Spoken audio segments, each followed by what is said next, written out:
Well, hello. What I want to talk about in this video is evaluating projects using the internal rate of return method. So far, we've had two methods for evaluating projects. The first is the present worth method, and the second is the annual worth method. The present worth method is the same as the annual worth method. They just differ by a constant.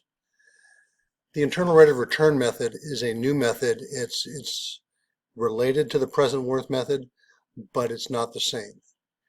Now what we're going to do in this video is we're going to evaluate cash flows with an internal rate of return, plot the present worth of these cash flows as a function of the interest rate to find the internal rate of return, and then when comparing projects, we're going to discuss the incremental rate of return to evaluate the better alternative. And in all of these, I'm going to use spreadsheets as examples. Now, one of the things when we talk about evaluating projects in industry is that the rate of return method is the most frequently used measure to evaluate projects. I would estimate that maybe 80% of all companies use the rate of return method. The present worth method is probably used between 50 and 70% of companies. Obviously, that adds up to more than 100%, and that means that many companies used both methods to evaluate projects. One of the two major advantages of the rate of return method, the first one is that it's a single figure. So you calculate a rate of return, an internal rate of return. It's a number. Generally, a higher number, 20 to 25%, tells you that it's a good project. So, for example, if I tell you that I have a project that has a rate of return of 20%, you can sort of think it's going to be a good project. If I tell you that it has a present worth of 20, you need to know what the minimum rate of return is. So the internal rate of return is calculated independent of the minimum attractive rate of return, or the interest rate that we've been using so far. And this is fundamentally the definition of the internal rate of return. It's the interest rate at which the present worth of a project's cash flows equals zero. And since the present worth of a project's cash flows differs from the annual worth of the project's cash flows only by a constant, it's the same as when the equivalent annual worth of a project's cash flows equals zero.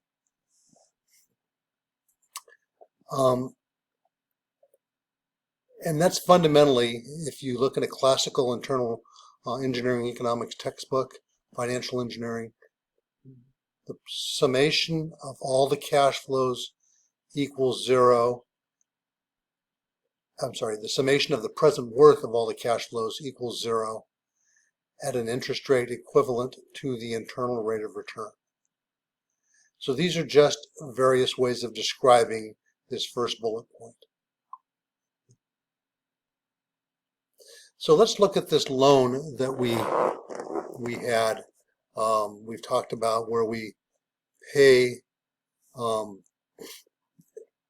constant amount of $1,252 per year on this loan. So each payment, if you add these across, are $1,252. And so the first year we have, at the end of year zero, we borrowed $5,000. That's what's owed.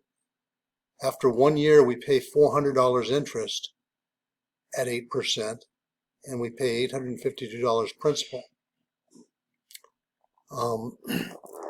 And if we carry this through for the full 5 years, we completely pay off the loan. The unrecovered investment at the end of the 5th year is zero. So the internal rate of return of this loan is 8%. So if I were to do, let me do this.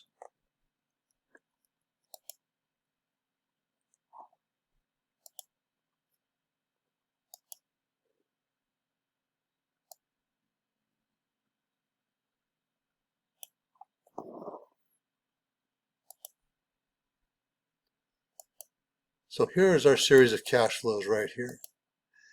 And we can build that amortization table, which is what that was. End of year, 0 through 5.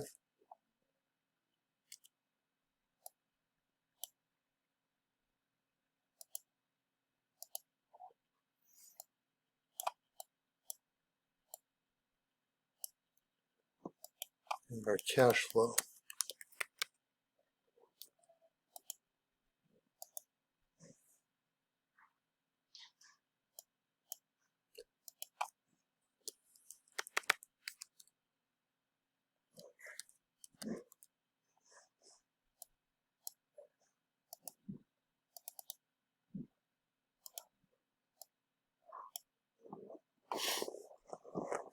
So if I use the internal rate of return function,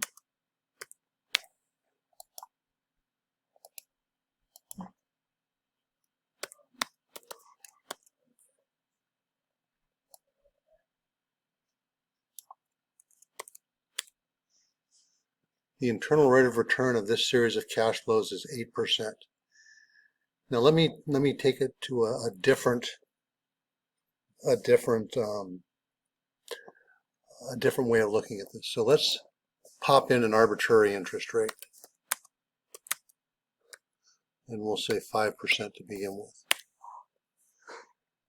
So we'll have a PV factor that we're getting used to seeing, and the present value of the cash flows.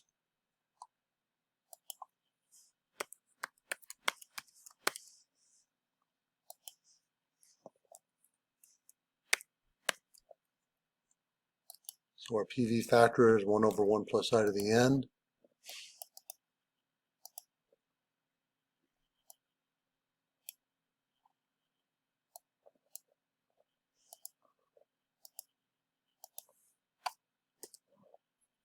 And the present value of the cash flows is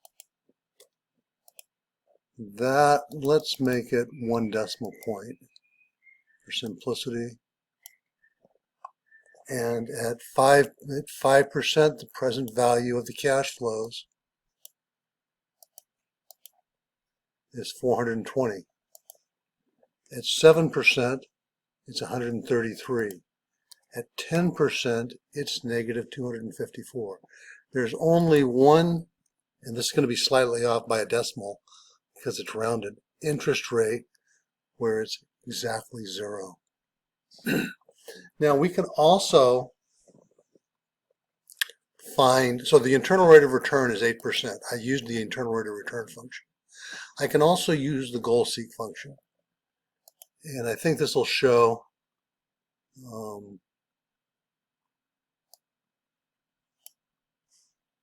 that's not what I want to do.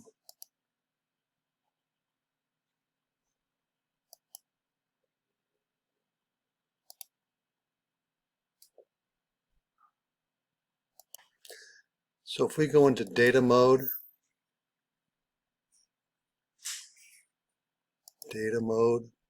what if analysis, goal seek, what we want to do is we want to set our present value equal to 0 by changing cell. Let me cancel out of this. Let's make this 5%.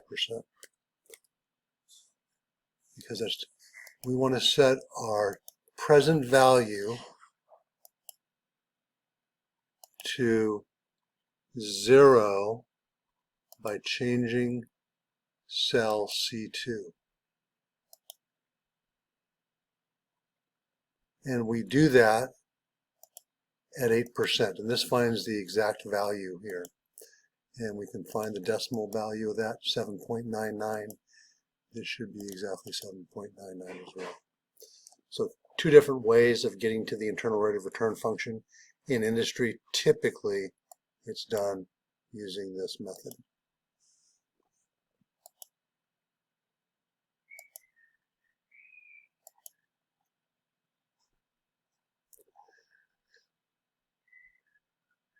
So some definitions, and I think I just showed you, the internal rate of return is the interest rate where The present value, the net present value is 0. The present value of the benefits equals the present value of the costs. The annual benefits equals the annual costs. You could say the future value of the benefits equals the future value of the costs, or the future value equals 0. All of those are describe what the internal rate of return is. So if we think about this for a second, let's look at an example. We want to calculate the future value. We want to have $1 million in 40 years. So we're going to invest $5,000 annually at year end for 40 years. Now, what interest rate do you need to earn? Oops, sorry. So let's look at how we do this in Excel. So we can do this.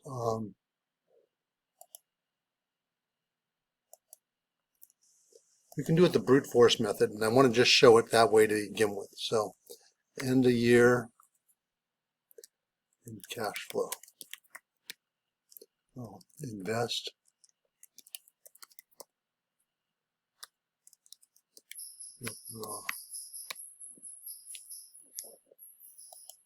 Okay, so 0 through 40. So the brute force method, we're going to invest $5,000 a year.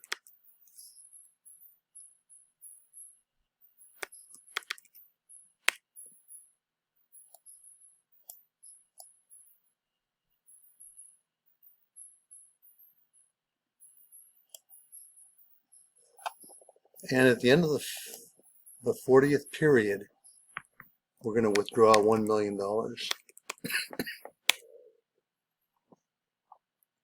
Now note that this is today. The first payment is at the end of the first year. Okay, end of year 1.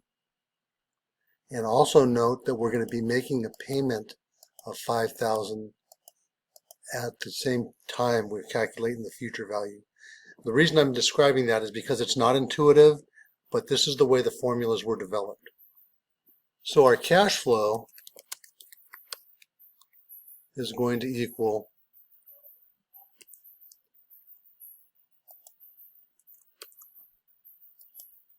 this.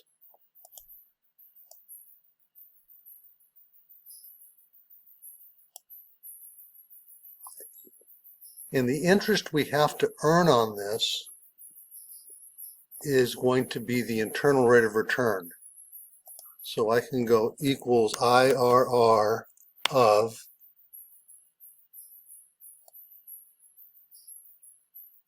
all of these values. Where it says guess on there, you don't have to enter it because it's in square brackets, but the guess means a starting point for the interest rate. So back when memory was at a premium and computers were slower, if you guessed a starting point of 25%, that's where it would go through this heuristic algorithm.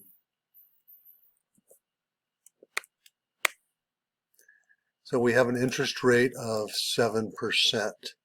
This is the IRR function. Now, when you have a situation where we have constant annual payments, you can use the rate function rather than the IRR function. So the rate function requires the number of periods, that's 40, the amount of the payment, we need to watch our signs here. We don't have a present amount, but our future amount is $1 million.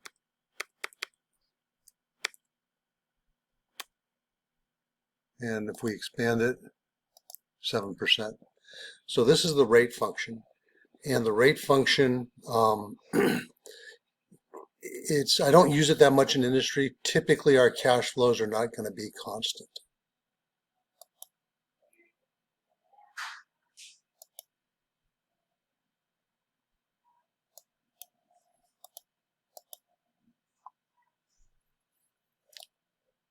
So similarly, we can do similar using the IRR function or the rate function. If we invest $75,000 today, to save $9,000 a year in energy costs for 15 years. So let's say we were putting solar panels in and our electric bill was $9,000 a year or $750 a month. That goes away. Assume that's what it's going to be for the next 15 years, and we put in 75 today. What is our internal rate of return?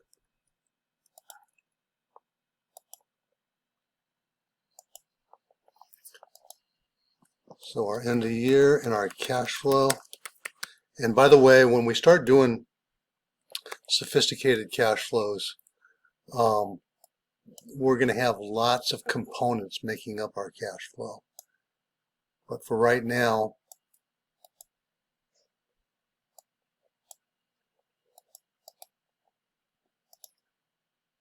we'll just look at it like this. And so we're going to invest $75,000 for 15 years and save $9,000 a year.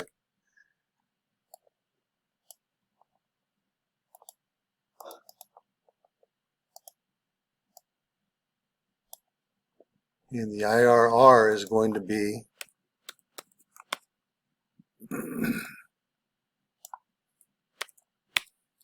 8%,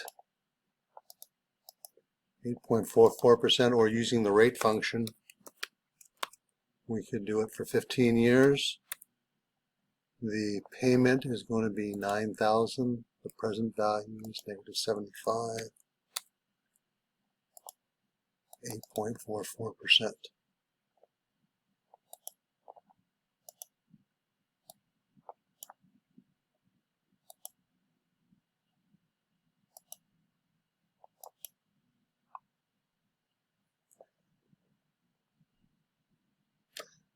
Similarly, we can do the same thing with a a restaurant that is going to cost $350,000. We're going to expect to make $22,000 a year for the next 6 years, and then sell it for $400,000. Now, I want to stress that this is using the rate function is not typical for this type of an analysis. So let's look at this analysis. This is typically what we would do.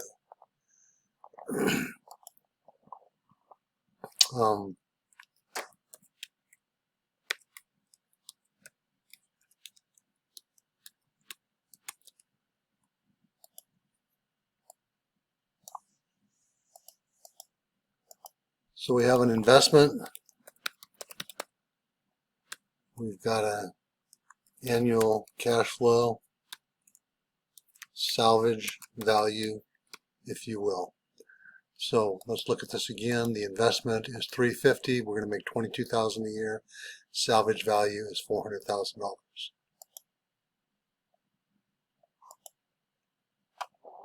So we just need to keep our signs straight. So I'm going to make, since this is out of pocket, I'm going to make the investment negative $350,000. We're going to make $22,000 a year. And our salvage value or our sales value is going to be $400,000. So our net cash flow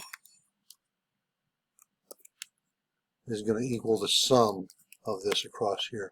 Now, if I'd entered the investment as a positive number, I would have just subtracted that.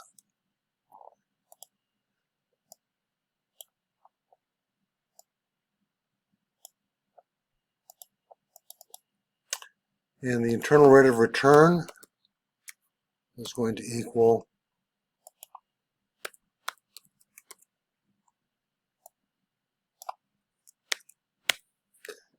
53%. That seems awfully high because I entered 4 million, not 400,000. That's much more like it. 400,000. 8.2%.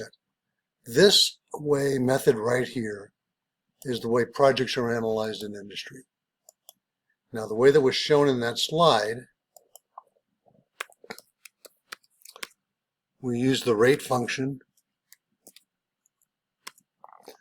We've got 6 periods, right? Our payment is $22,000. Our present amount, the investment, is negative $350,000, and our future value is $400,000.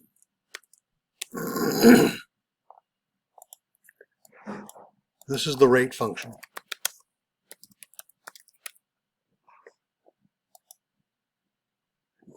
And if you were in industry and analyzing a project, doing it in one step gives you the answer.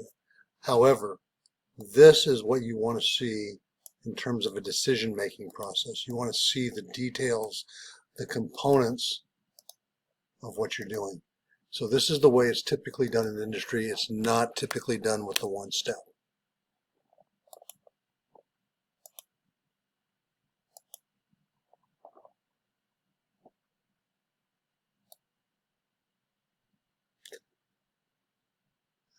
So if this is our series of cash flows, these are somewhat different than what you're used to seeing in the prior examples. And so this is what our cash flow diagram looks like.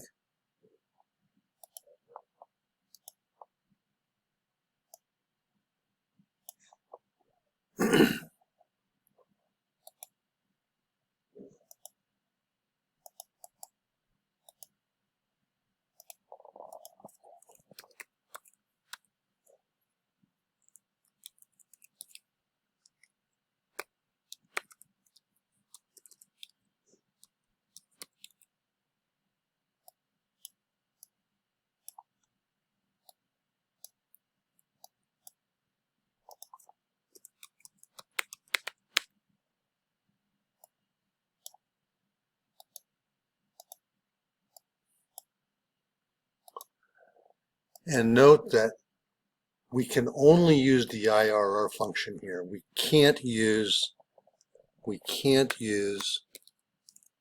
the rate function because these values, we don't have an annual payment. So the only way to get to the solution here is to use the IRR function. Well, I shouldn't say the only way. We can use goal-seek if we were to calculate, if we put together the present worth and goal-seek. That would be a way to do it as well.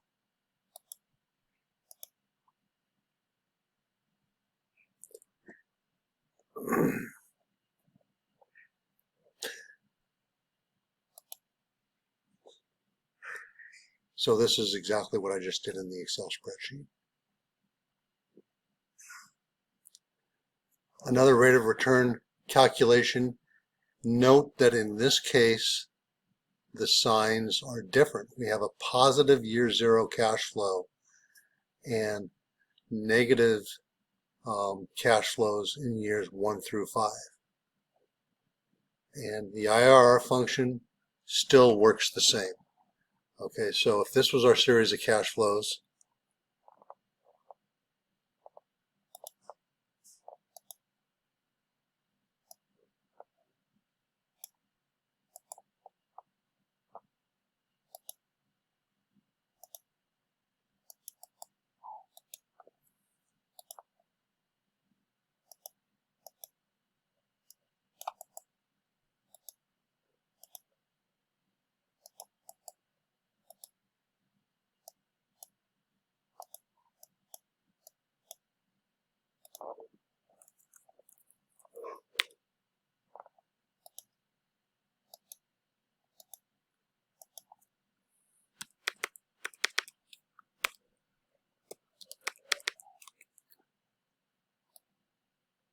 it doesn't matter that it's positive first and negative second.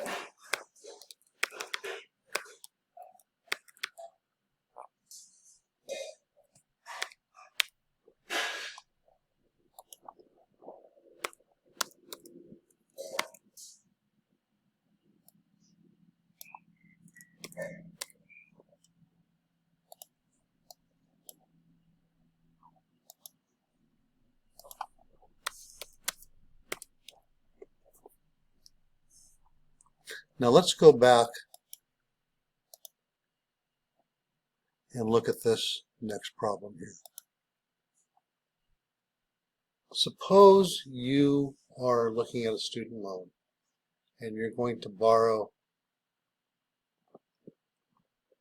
$900,000 for 4 years. You're not going to charge interest till you graduate. So this is your freshman year. Let's assume we're going to graduate in 4 years. So this is freshman year. You're going to get $9,000. Sophomore, $9,000.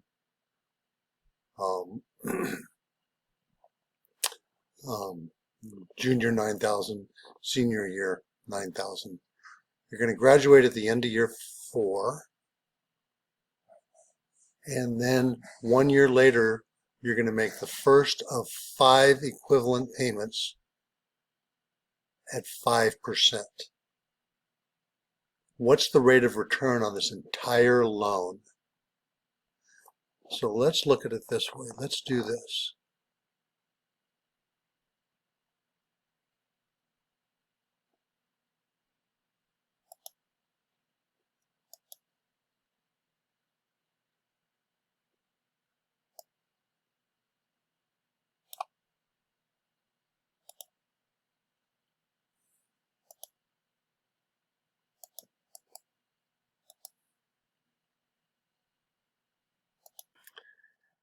Now remember, Maria's going to graduate at the end of the 4th period here. No interest is earned.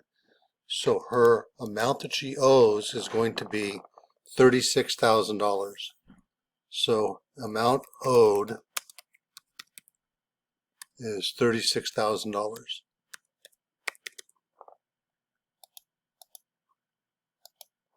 Now her interest rate, she pays 0 interest while in school, but her interest rate after graduation is 5%. Misspelled interest. And then her number of periods is going to be 5 years.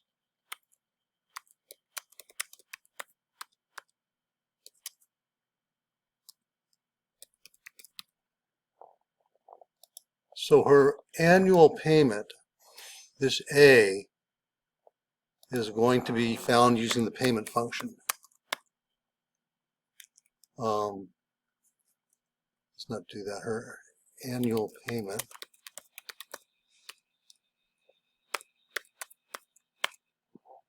okay, and that's going to be, the rate is 5%, the number of your periods is 5 years, and the present amount is $36,000. Her annual payment is $8,315. But she didn't pay 5% for this. She only paid 5% for this period here. This was basically interest-free. So what did she pay for the entire loan? So let's look at that. End of period. And this is why it's always good to draw a cash flow diagram. So we've got 9 periods, right?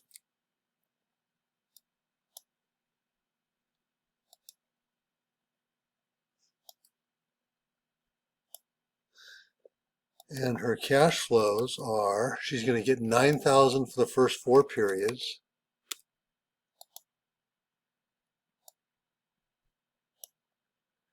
And then she's going to have 0 here. And then she's going to be paying this amount for the next 5 periods. Now we're going to do an IRR on this cash flow stream here. You cannot leave this period where she made no payment blank. If you leave it blank, it's going to shorten it up by 1 year. I'll show you in a second. So Maria's return, what her cost of this loan was, is the internal rate of return of this series of cash flows.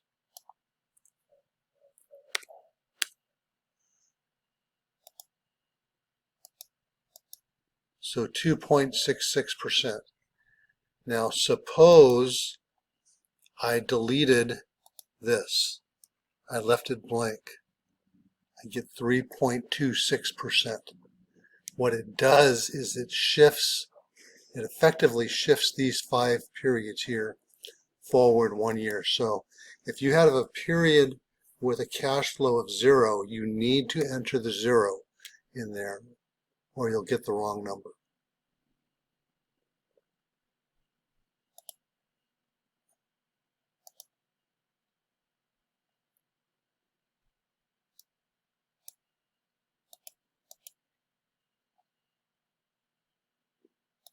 And so this shows, I explained it, this shows the actual calculation right here.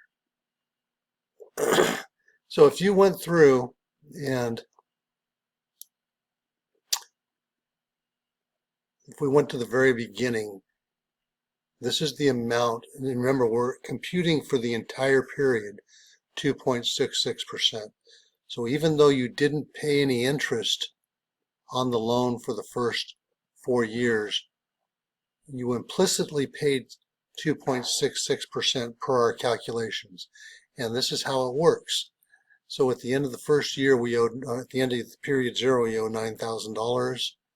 We calculate interest on that at 2.66% of $239. We borrow another $9,000. We owe $18,239 implicitly. Now, obviously, the loan has a 0 interest rate for the first 4 years, and for the last 5 years, it has a 5% interest rate. So the overall interest rate on that entire transaction is 2.66%. And if you grind through all of these numbers, you end up with an amount owed at $0.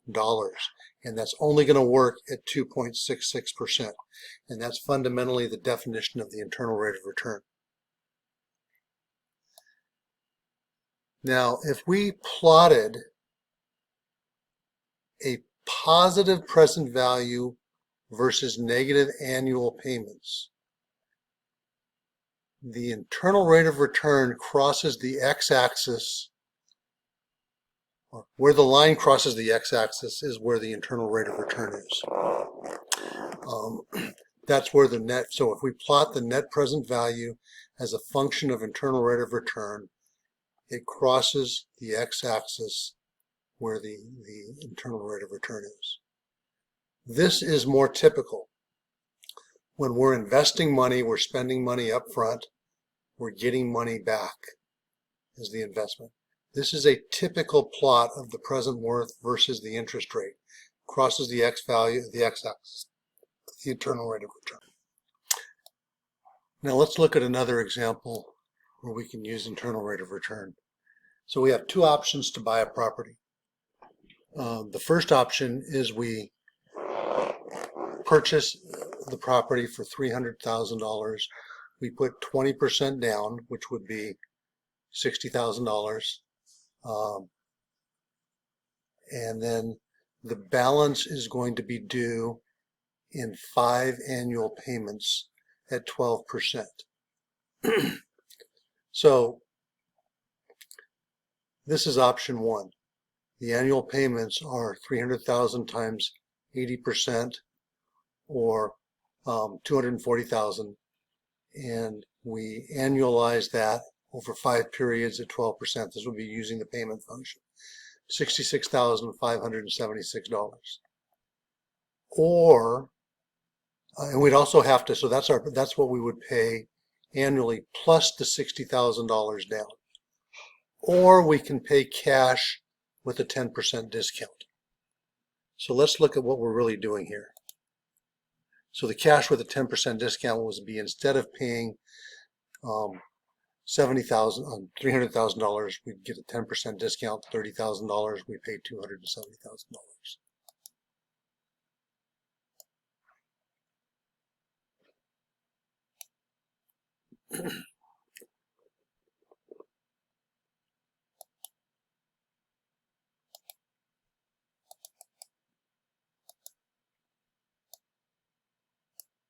So let's just show that for a second. The payment would be at 12% for 5 years, and we're borrowing 80% of $300,000, which would be $240,000.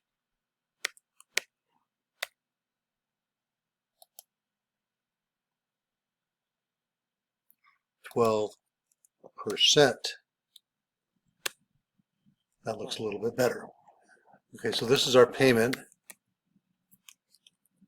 Annual payment. Our down payment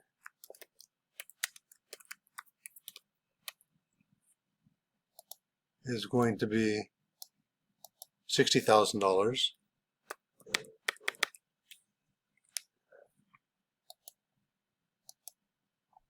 And option 2, so this is option 1.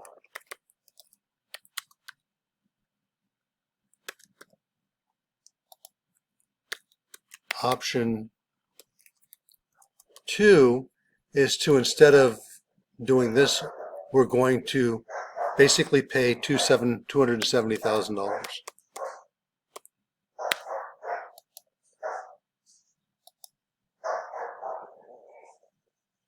So if you look at this as the formula here, we want to find the interest rate at which the present worth of option 2 equals the present worth of option 1. So let's look at what we have here. We have end of period 0 through 5. And we have the cash flow of option 1, and that's negative $270,000. And the cash flow of option 2, which is negative $60,000. And I should have just referenced them up there.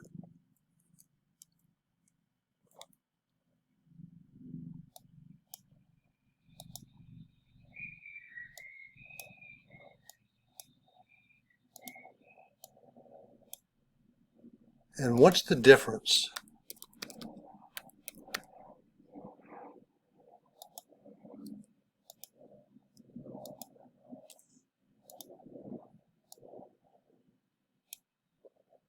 This is the difference between the two. And the internal rate of return on this difference is this.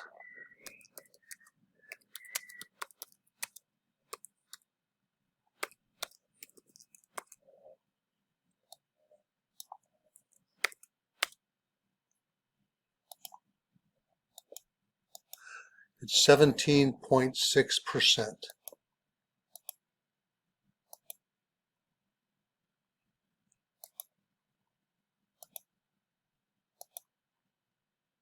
And that is the internal rate of return for the loan offered by the seller. So if the seller were to, instead of receiving $270,000 up front, were to get $60,000 up front and a payment stream of $66,576 for 5 years, he would actually be earning a return of 17.6% on that money. So what does all of this mean? Well, what all of this means is what we need to do is when we select a project and we evaluate it with the internal rate of return method, we compare the internal rate of return to a performance measure. That's an interest rate. It's the minimum rate of return. So if I tell you that a company has an interest rate or minimum rate of return of 10%, and they go through and calculate the internal rate of return on a project, if it's greater than 10%, it's a good project. If it's less than 10%, it's not a good project. It's similar to the present worth method, but a positive present worth or annual worth meant a good project. A negative present worth or annual worth meant not a good project. Now, the difference in using these methods is the following. When you evaluate projects using the present worth or annual worth method, and you're comparing more than one, you pick the one with the higher present worth or annual worth. When you evaluate projects with the internal rate of return method, which, by the way, is the one that's most often used in industry, what you do is you don't pick the one with the highest rate of return necessarily. you need to perform an incremental analysis. And the way you do an incremental analysis is you calculate the incremental cash flow of the higher initial cost alternative less than the lower initial cost alternative. And if the internal rate of return on this increment is greater than your minimum rate of return, you choose the higher cost alternative. If it's less, you choose the lower cost alternative. Let's go through an example. We have two mutually exclusive alternatives. The minimum rate of return is 6%. So I want to show you this in an Excel because I think it will make a lot more sense then.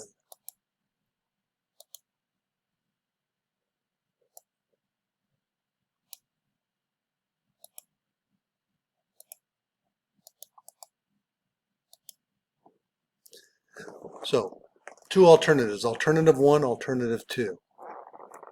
Your interest rate is 6%. Let's look at them for the present worth method.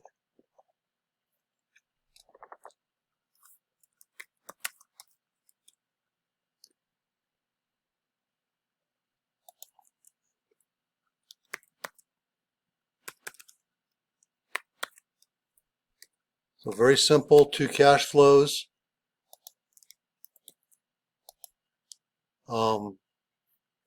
Minus 1,000, 1,500.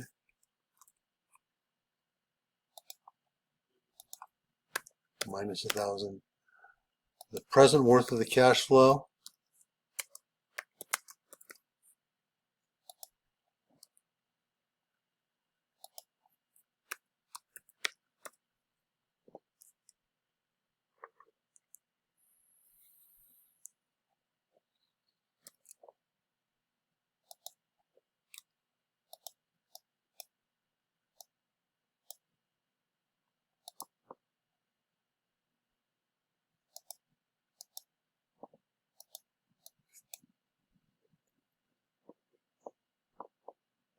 This is alternative 1.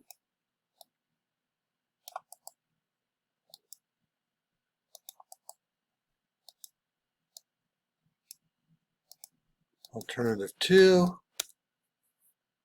The present worth of the cash flow, we're going to invest 2,000. We're going to get back 2,800. So by the present worth method,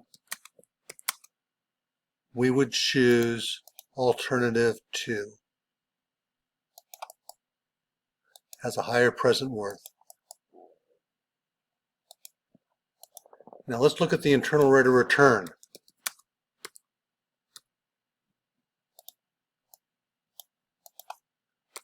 The internal rate of return is calculated on the undiscounted or the actual cash flows.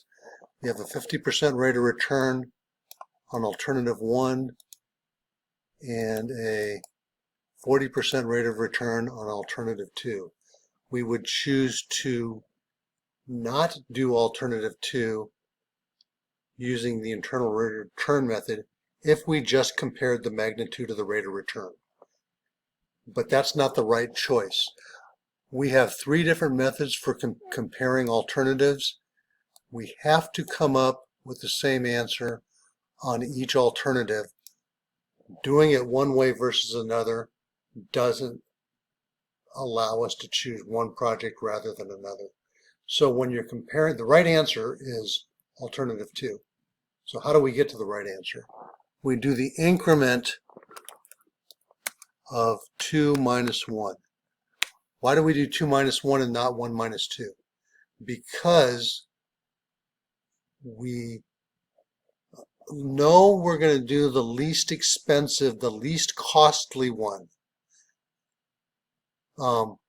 Because it has a positive present worth, it has an internal rate of return greater than 6%.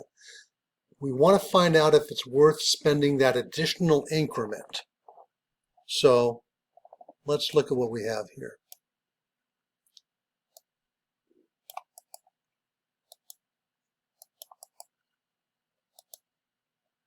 So the increment 2 minus 1 is going to be 2,000 minus 1,000. So we're going to spend a negative $1,000. We're going to spend an additional $1,000 to get an additional $1,300. So on this incremental $1,000 we spend, we're going to make an additional $1,300 or 30%. This is greater than 6%, therefore do more expensive. If this was less than 6%, we would do the less expensive. So the concept here is both are good projects, but if they're mutually exclusive, we want to make sure we earn at least this minimum return in order to get on the incremental amount spent. So now we have a consistent answer. By the present worth method, we choose alternative 2. By the internal rate of return method with incremental analysis, we choose alternative 2. And note that the present worth of the increment is positive at 6%.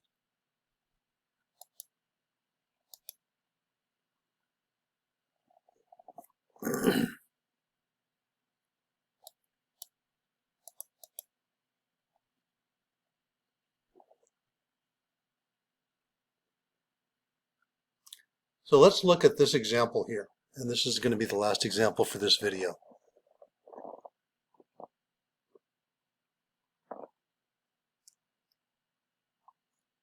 What happened? Okay.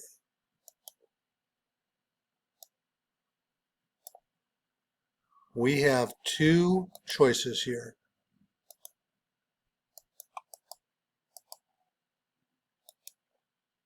The first one costs $1,000 and saves $3,000 annually. The second costs $13,500, saves $3,000 the first year, increasing by $500 annually. They're mutually exclusive, have no salvage value. Which one do we choose?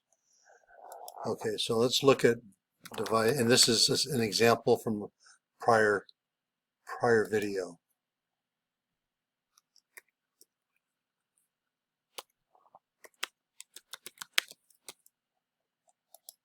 Okay, so our cash flow is going to be, we spend $10,000 and we save $3,000 per year.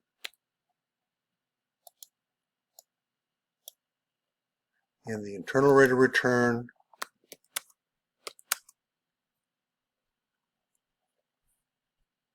is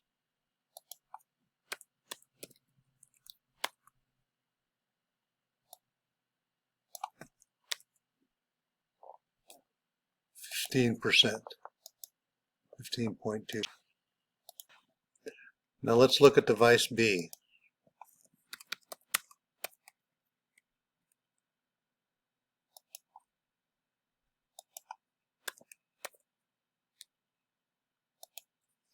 It costs $13,500 and it saves $3,000 the first year, increasing by $500 per year to the end of year 5.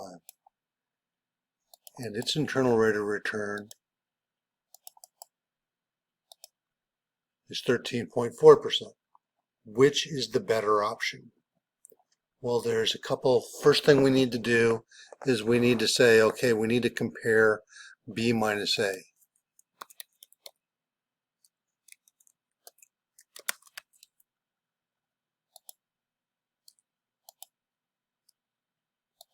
So we're going to spend an additional $3,500 to get this cash flow stream.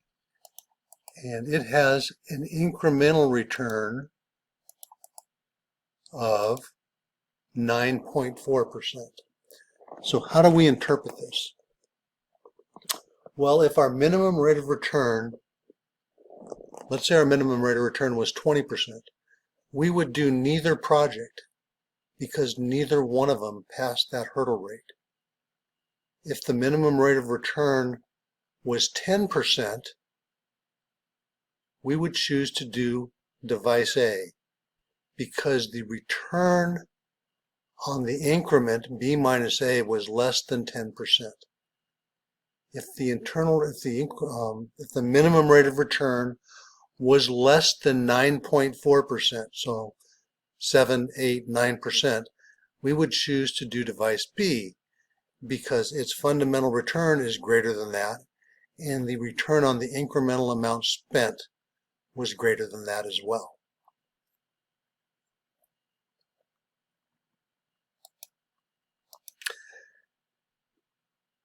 I said that was going to be the last slide, but I want to show you one other as well.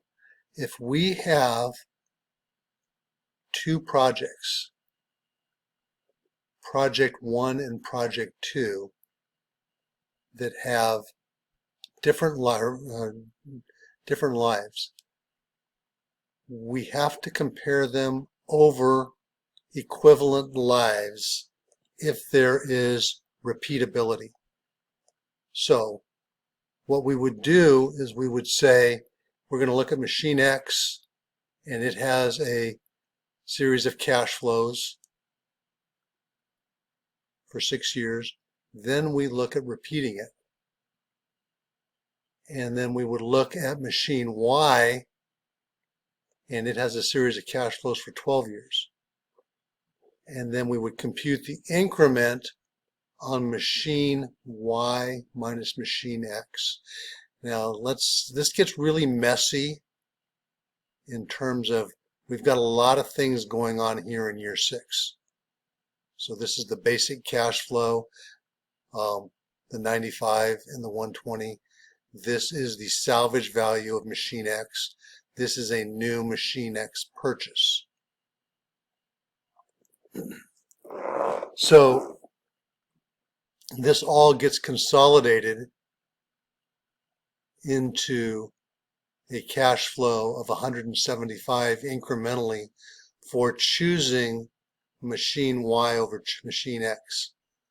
But this only has an internal rate of return on this increment of 1.32%. I would say that we would not choose machine Y based on that because very few minimum rate of returns are that low. Most of them are 5% or greater. Now, this is assuming you can repeat machine X. If you can't repeat machine X, you would just have zeros for the values out in the future, and you would have it for years 7 through 12. And so these values for machine Y would be 120 minus 0, and machine Y would look much better. However,